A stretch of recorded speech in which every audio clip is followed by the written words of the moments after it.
Fear is a shadow that follows us everywhere. It tells us stories about what might happen, turning the unknown into monster. But the Buddha taught that fear is not an external enemy.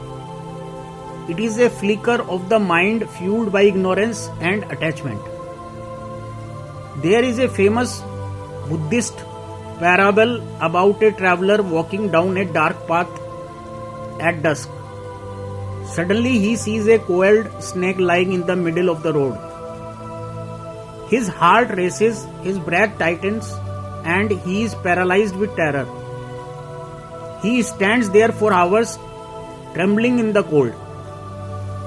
When the sun finally rises, the traveler looks down and laughs. It was not a snake at all. It was just a coiled length of old rope. The fear the man felt was 100% real, but the cause of the fear was an illusion. Buddha's first lesson is this: most of what we fear is a snake that is actually a rope. Our minds project danger onto the darkness of the unknown. Buddha often spoke about the two arrows. In life, we can't avoid the first arrow. The first arrow is the unavoidable pain of existence, sickness, loss, or the physical sensation of a threat. It hits us and it hurts. However, we often shoot ourselves with a second arrow. The second arrow is our reaction to the first. It is the what if and why me. It is the mental narrative that turns a moment of discomfort into a lifetime of anxiety. To eliminate fear, we must stop shooting the second arrow. We do this by acknowledging that the first lesson is impermanence. Everything changes. The situation you fear will pass, and the you who fears it is also changing. The present moment. Fear is almost always about the future.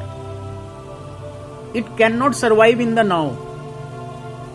As Thich Nhat Hanh taught, if we can acknowledge our fear, we realize that right now we are okay. In Buddhist art, you will often see the Buddha holding his right hand up, palm facing outward. This is the Abhay Mudra, the gesture of no fear. How do we embody this gesture in our daily lives? We use the 4-step. First step, invite the fear in. Don't suppress it. When you feel fear, say to yourself, "Hello fear, I see you."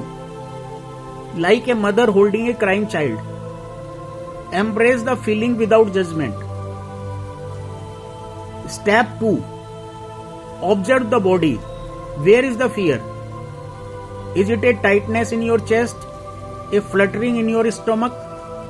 By focusing on the physical sensation, you detach from the mental story. Step 3. Investigate the root. Ask yourself, is this a snake or is it a rope?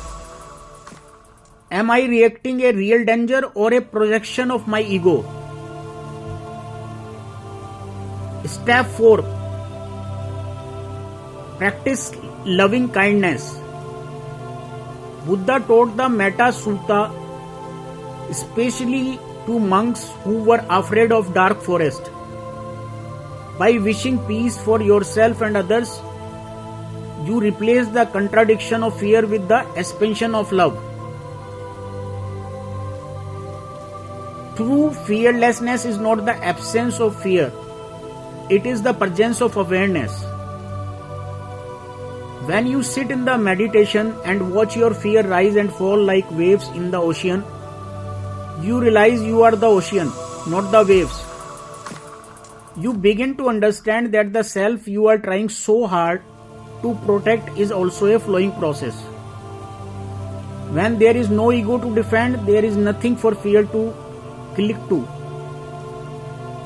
As you go about your day, remember the rope.